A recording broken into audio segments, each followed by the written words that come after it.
नमस्ते to all of you. आज हम स्टार्ट करते हैं 6 चैप्टर की एक्सरसाइज 6.1। हम 6.1 स्टार्ट करते हैं। ये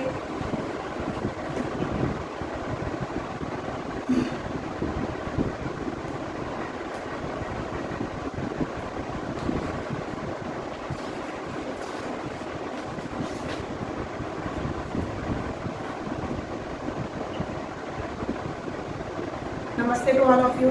आज हम स्टार्ट करते हैं 9th क्लास चैप्टर 6 की एक्सरसाइज फर्स्ट, है ना। मैंने कॉन्सेप्ट आपको पहले ही बता दिए थे, आज हम उसकी एक्सरसाइज करेंगे। तो एक्सरसाइज के सारे क्वेश्चंस मैं आपको बताती हूँ। ये इसमें हमारे पास आ गई है एक्सरसाइज 6.1। फर्स्ट क्वेश्चन है ये। यहाँ पर हमें दिया हुआ है एक स्ट्रेट लाइन, इसके ऊपर ये दूसरी एक स्ट्रेट लाइन है और यहाँ पर ये एक और लाइन है। दिस इज ये AB, CD and this is E. Now the sum of these two angles, इन दोनों एंगल का सम दे रखा है 70। ये गिवन है। गिवन है क्या? Angle AOC plus angle BOE is equal to दे रखा है 70 डिग्री। 70 डिग्री दे रखा है। ये वाला एंगल BOD आपको दे रखा है ये 40 डिग्री। तो अब हमें देखो ये एंगल फाइंड करना है, एंगल COE फाइंड करना है, ये वाला एंगल फाइंड करना है। तो हमें ये एंगल्स फाइंड करने हैं। तो हम सबसे पहले क्या करेंगे, इसमें मैंने आपको बताया था कि वर्टिकल अपोजिट एंगल्स बनते हैं। तो ये लाइन यहाँ तक हम देख लेते हैं कि जो ये 40 डिग्री है, ये इस वाली लाइन और इस वाली लाइन से मिलकर बनी है। ये लाइन कहाँ तक जा रही है? यहाँ तक। ये लाइन कहाँ तक जा रही है? यहाँ तक। यानी कि ये 40 डिग्री का वर्टिकल अपोजिट एंगल कौन सा हुआ? ये वाला हुआ, यानी कि angle AOC is equal to आ गया 40 डिग्री वर्टिकल अपोजिट एंगल। ये वर्टिकली अपोजिट एंगल होगा, तो वर्टिकली अपोजिट एंगल यहाँ पर आपके पास आ गया 40। अब देखो दो चीज़ों का सम 70 है। जैसे मान लो आपके और आपके फ्रेंड के पास टोटल मिला के 70 रुपीज़ है, एक के पास 40 है ना, आपके फ्रेंड के पास। तो आपके पास कितने हुए? 30 हुए ऑब्वियसली। तो ऐसे ही यहाँ पर एक एंगल 40 है और इन दोनों का सम कितना था? 70। तो यार ऑब्वियसली कितना हो जाएगा? 30 डिग्री एंगल हो जाएगा। तो हम क्या करेंगे, जो ये हमारे पास था AOC की वैल्यू दे दी हमें, आ गए यहाँ पर 40 plus angle BOE is equal to 70 degree. Then angle BOE is equal to 70 minus 40, this is equal to 30 degree. समझ में आ गया आपको? नहीं? तो ये हमारे पास एंगल BOE आ गया। BOE के बाद अब हमें फाइंड करना है ये एंगल। अब मैंने आपको बताया था कि एक स्ट्रेट लाइन है, इसके किसी एक पॉइंट पर जब हमारे पास ये कितने भी एंगल बने, एक ही जिन एंगल्स का वर्टेक्स एक ही है, तो इन वर्टेक्स एक ही है, तो हमें एंगल ये COE फाइंड करना है। तो क्या करेंगे हम, ये दोनों का sum 70 plus angle COE, 70 plus angle COE is equal to 180 और angle COE is equal to 180 minus 70, that is equal to 110। ये हमारे पास 110 डिग्री जो एंगल COE आ गया। अब देखो हमें एंगल BOE फाइंड करना था, एंगल COE का, और इसका रिफ्लेक्स फाइंड करना है।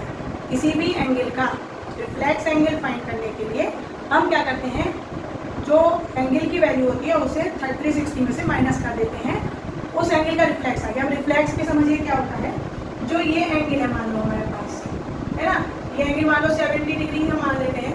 इसका रिफ्लेक्स कौन सा एंगल होता है? ये यहाँ का बाहर वाला पूरा एंगल, जो बाहर वाला पूरा एंगल है सब रिफ्लेक्स बोलेंगे। तो जो 70 है उसमें से 360 में से माइनस कर दिया, तो इसकी वैल्यू 290 आ जाएगी।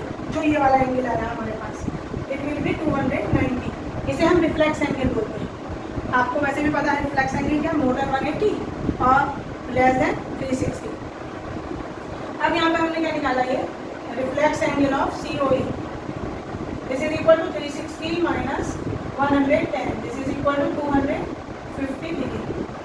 ये रिफ्लेक्स एंगल ऑफ COE आ गया। नेक्स्ट क्वेश्चन हम कर रहे हैं सेकेंड।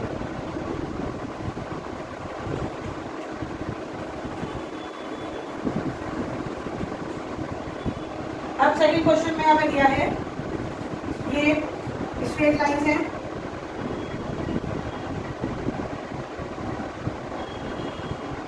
ये हो गया हमारे पास M और N स्ट्रेट लाइन हो गई, और XY एक स्ट्रेट लाइन हो गई, और ये हमें दे रखा है परपेंडिकुलर P, OP परपेंडिकुलर है ना।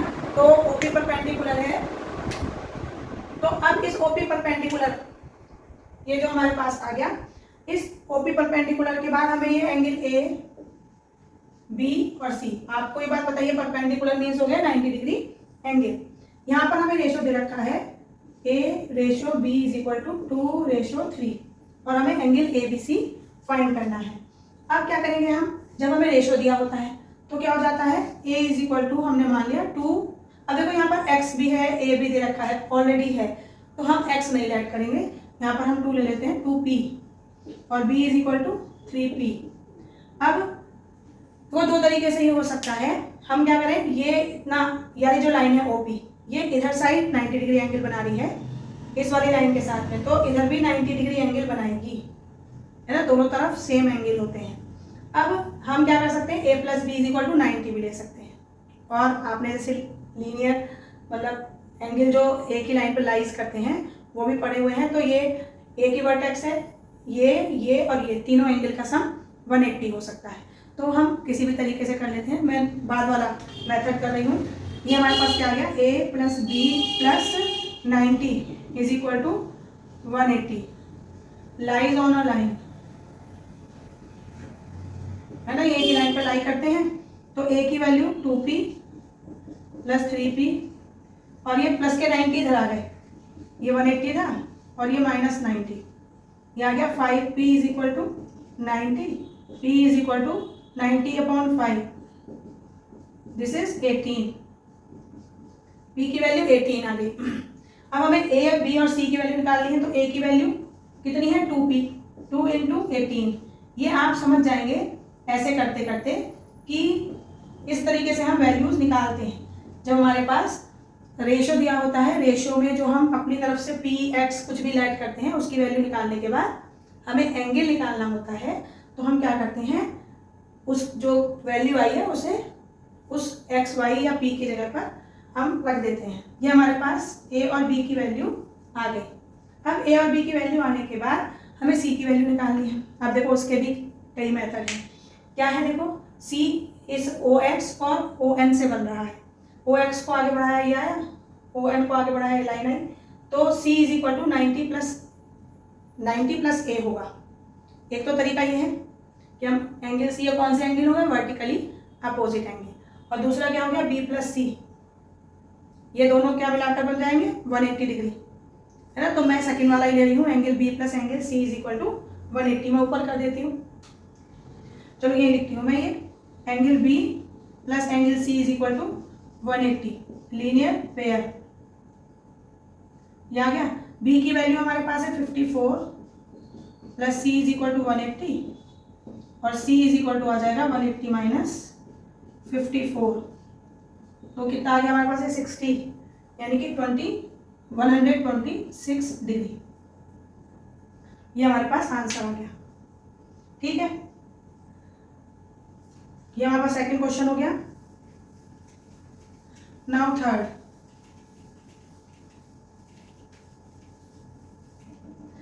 क्वेश्चन में there is a triangle and ये एक्सटेंड की हुई है साइड्स, इनको नाम दिए गए हैं PQR, and this is S and this is T। अब क्या दिया हुआ है कि ये वाले एंगल्स इक्वल है, ये दिया हुआ है PQR = angle PRQ, this is given, तो ये हमारे पास दोनों एंगल गिवन है, इक्वल है।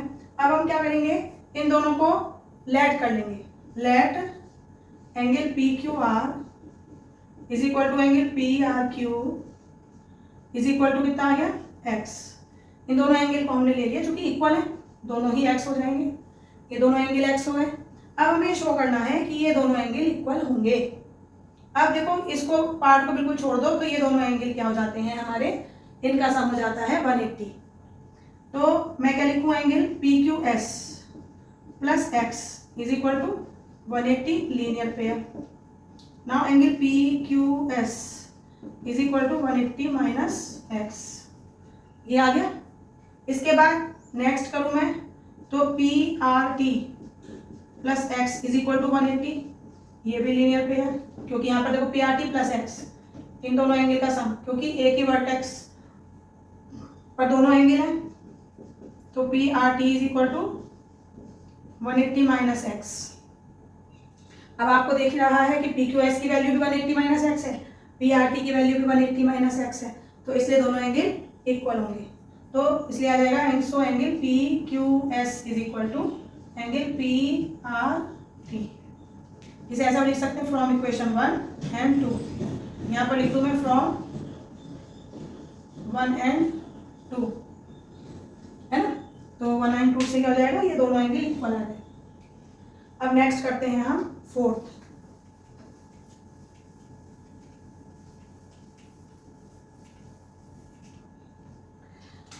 अब इसमें हमें कोई स्ट्रेट लाइन नहीं दी है, हमें केवल ये स्ट्रेट लाइन प्रूव करनी है। ये है सपोज, ये हमें दिया है this is x and this is y, this is z and this is w। क्या दे रखा है, गिवन क्या है, फोर्थ क्वेश्चन में गिवन है x plus y is equal to z plus डब्ल्यू, ये गिवन है।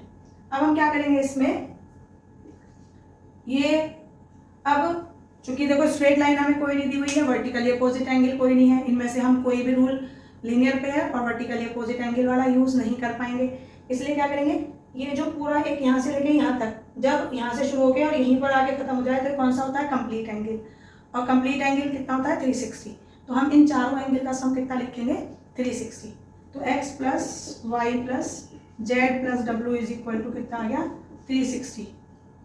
अब हमें पता है x plus y is equal to है जेड प्लस डब्ल्यू के, तो जेड प्लस डब्ल्यू को हम x प्लस वाई लिख सकते हैं, तो ये x प्लस वाई तो एज इट इज रहा, जेड प्लस डब्ल्यू को हमने क्या लिखा x plus y, this is equal to 360, x plus x 2x, y plus y 2y, और ये बात आप देखो समझ ही रहे होंगे कि x प्लस एक्स है, जब हम x प्लस एक्स करते हैं तो 2x, और x मल्टीप्लाई बाई x तो कितना आता है x स्क्वायर, है ना, तो ये हमारे पास आ गया 360 और x plus y is equal to आ जाएगा 180, 2 मल्टीप्लाई में है यहाँ पर 360 अपॉन 2 हुआ, तो ये हमारे पास आ गया 180। तो अब क्या आ गया, चूंकि x प्लस वाई का सम 180 है और 180 कौन सा होता है, straight angle, it means it this line will be straight, ये a है, मैंने लिखे नहीं है नाम AOB, तो हम लिख देंगे सो एंगल, हम लिख देंगे सो AOB will be a line, ये हमें शो करना था, है ना। नेक्स्ट क्वेश्चन बहुत अच्छा है, नेक्स्ट 5th भी और 6th भी, यही क्वेश्चन ज्यादातर आपके एग्जाम में पूछे जाते हैं, तो आप 5th और 6th को ध्यान से देखेंगे। तो अब हमारे पास है ये 5th क्वेश्चन। 5th क्वेश्चन में हमें कहा गया है ये एक स्ट्रेट लाइन है, इसके ऊपर एक ये परपेंडिकुलर है और एक यहाँ पर है, ये हमें दिया गया है POQ, और ये हमारे पास है R और S, ये 90 डिग्री एंगल है। अब हमें क्या करना है, इसमें हमें प्रूव क्या करना है, टू प्रूव, TP मतलब टू प्रूव, जो हमें प्रूव करना है वो क्या करना है, angle PQ angle ROS is equal to half of angle QOS minus QOS minus angle POS। ठीक, अब हमें जो प्रूफ करना होता है उसी के अकॉर्डिंग तो हम आगे स्टार्ट करेंगे ना, जो हमें प्रूफ करना है, तो अब हम क्या करेंगे, इसमें प्रूफ लिखा हमने, ये पहले QOS की वैल्यू निकालेंगे, QOS की वैल्यू ROS की टर्म में, जैसे QOS कौन सा एंगल हुआ, यहाँ से लेके ये यहाँ तक का एंगल QOS हुआ, इसे हम क्या लिख सकते हैं 90 प्लस एंगल ROS, QOS को 90 प्लस एंगल ROS, तो this is equal to 90 plus angle ROS, फिर हमने लिखा एंगल POS कौन सा एंगल है, ये वाला, ये क्या है पूरा एंगल 90 था, ये POS हमें निकालना है, तो हम क्या करेंगे, ये पूरे 90 में से ROS माइनस कर देंगे, 90 माइनस एंगल ROS, आप 2 बार सुनेंगे तो आपको समझ में आ जाएगा कि क्या है, देखो क्या करा हमने, ये पूरा एंगल 90 में से हमने ये वाला एंगल माइनस कर दिया, तो क्या हो गया, ये एंगल ROS आ गया, POS आ गया, है ना, माइनस करने पर। अब हमें क्या करना है, इन दोनों को सब्ट्रैक्ट करना है, QOS को और POS को। तो जब दो इक्वेशन को सब्ट्रैक्ट किया जाता है तो लेफ्ट साइड में से लेफ्ट साइड और राइट साइड में से राइट साइड को सब्ट्रैक्ट करते हैं। This is angle QOS minus angle POS, ये तो हमने लेफ्ट साइड में से लेफ्ट साइड सब्ट्रैक्ट कर दी। This is equal to 90 plus angle ROS, minus आ गया यहाँ, इसे मैं P को यहाँ लिख दूँ, यहाँ आ गया 90 minus angle ROS, this is equal to 90 plus angle ROS minus 90 plus angle ROS, 90 से 90 कैंसिल हो गया, ROS और ROS, this is 2 angle ROS, है ना, तो 2 एंगल ROS। अब मुझे केवल वैल्यू किसकी चाहिए थी, ROS की। ROS के साथ यहाँ पे 2 और है, 2 को मुझे किधर ले जाना, इधर साइड, तो जो मल्टीप्लाई में होता है वो डिवाइड में आ जाता है। डिवाइड में किस तरीके से आएगा, ये ऐसे 1/2 लिखा जाएगा, तो angle ROS is equal to 1/2 angle QOS minus angle POS। ठीक है, बहुत इजी क्वेश्चन था, कोई भारी नहीं है, बस हमें क्या निकालना है, QOS की वैल्यू निकालनी है, POS की, और ये ऐसे हमें सॉल्व कर देना है। नेक्स्ट 6th,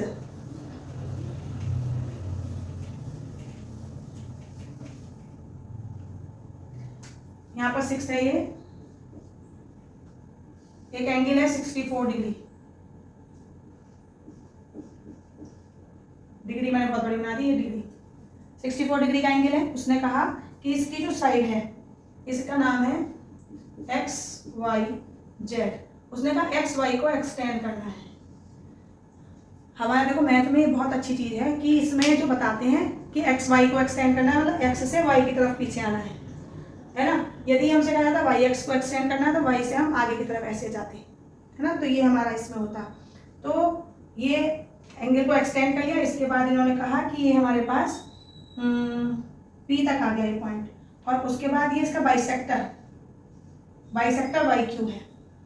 अब बाइसेक्टर समझिए, बाइसेक्टर क्या होता है, जो एक लाइन, ये जो लाइन है हमारे पास YQ, ये क्या कर रही है, जो ये वाला एंगल है इसको 2 इक्वल पार्ट में डिवाइड कर रही है, 2 इक्वल पार्ट में डिवाइड कर रही है, इसलिए इसे बाइसेक्टर बोलेंगे। यानी कि बाइसेक्टर किसी एंगल को 2 पार्ट में डिवाइड कर देता है, 2 इक्वल पार्ट में, इक्वल बोलना जरूरी है, 2 इक्वल पार्ट में डिवाइड कर देता है। तो इसलिए क्या हो जाएगा, जब हमारे पास इक्वल पार्ट होते हैं तो उन्हें हम सेम मान लेते हैं। जैसे पीछे वाले क्वेश्चन में भी हमने करा था, जो ये वाला क्वेश्चन था, इसमें इसने एंगल इक्वल कहे थे, तो ये वाला एंगल हमने दोनों x मान लिए थे। अब इसमें भी हमारे पास क्या हो जाएगा, ये हमने x मान लिया एंगल, चूंकि बाइसेक्टर YQ दे रखा है। अब इसमें क्या कहा गया है, हमें वैल्यू फाइंड करनी है पूरे एंगल की, ZYP की और XYQ। चलो अभी पहले हम एक फाइंड करते हैं। ये हमारे पास देखो एक स्ट्रेट लाइन हो गई, क्योंकि हमने इसी लाइन को एक्सटेंड किया हुआ है पीछे, एक ही वर्टेक्स पे तीनों एंगल बन रहे हैं। तो 64 plus x is equal to हो जाएगा 180। तो x और x मैंने बताया था, x प्लस x है तो 2x is equal to 180 minus 64, तो 116, 2x is equal to x is equal to 116/2, this is equal to 58। तो x की वैल्यू हमारे पास 58 आ गई। अब इसके बाद 58 आने के बाद हमें निकालनी है XYQ। देखो हमें केवल उसने कही है वैल्यू किस किस की, XYQ की कही है। Angle XYQ is equal to, ये कितना है XYQ, ये पूरा है इतना, यानी कि 64 प्लस x, और x की वैल्यू कितनी है 58, तो ये आ गया 2 और ये 122 आ गया।